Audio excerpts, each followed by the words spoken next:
செங்காந்தள் அணி அனிச்சமணியை மலரச் செய்த நாளில் ஆம்பல் அணிக்கான அறிவிப்பு வெளியானது. எண்ணியது எண்ணியவாறே நிகழும்போது சொல்லும் விதையும் ஒன்றுதான். இலக்குகளை நோக்கி திட்டமிட்டு இயங்காவிட்டால் இலக்குகள் காணல் நீராக கலைந்து செல்லும் கனவு மேகமாகிவிடும். பந்தய குதிரையை பக்குவமாக தட்டி பறக்க விடுவது போல உற்சாக வார்த்தைகளால் ஓட வைத்தவர் பெருமன்றத்தின் துணைத் தலைவர் திரு அருள்மாணிக்கம் ஐயா அவர்கள்.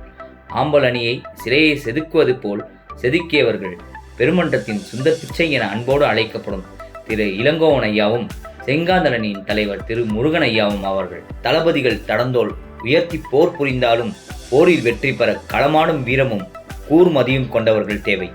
அப்படி எந்தவிதமான மேட்டிமை எண்ணமும் இல்லாமல் தொண்டருக்கு தொண்டராய் தொண்டு செய்யும் தலைமை பண்பிற்கு இலக்கணமாக திகழ்ந்தவர் திரு சகாயராஜ் ஐயா அவர்கள்.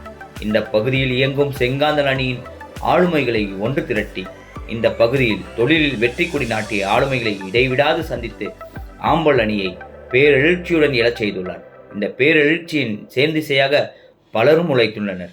குறிப்பாக திரு ஆண்டனி பிரைட்டன், திரு இன்ஸ்டா சரவணன், திரு முருகானந்தம், திரு கார்த்திகேயன், திரு தமிழ்வேலன், திரு லீ கான்சால், திரு மாலிக், திருமதி பவானி ராஜேந்திரன், திரு CM சாமி என அணியின் தளபதிகளாக நின்றோரின் தொடர் உழைப்பால் ஊக்கத்தால் இன்று உருவாகி நிற்கிறது ஆம்பல் ஆம்பல் ஆம்பல்.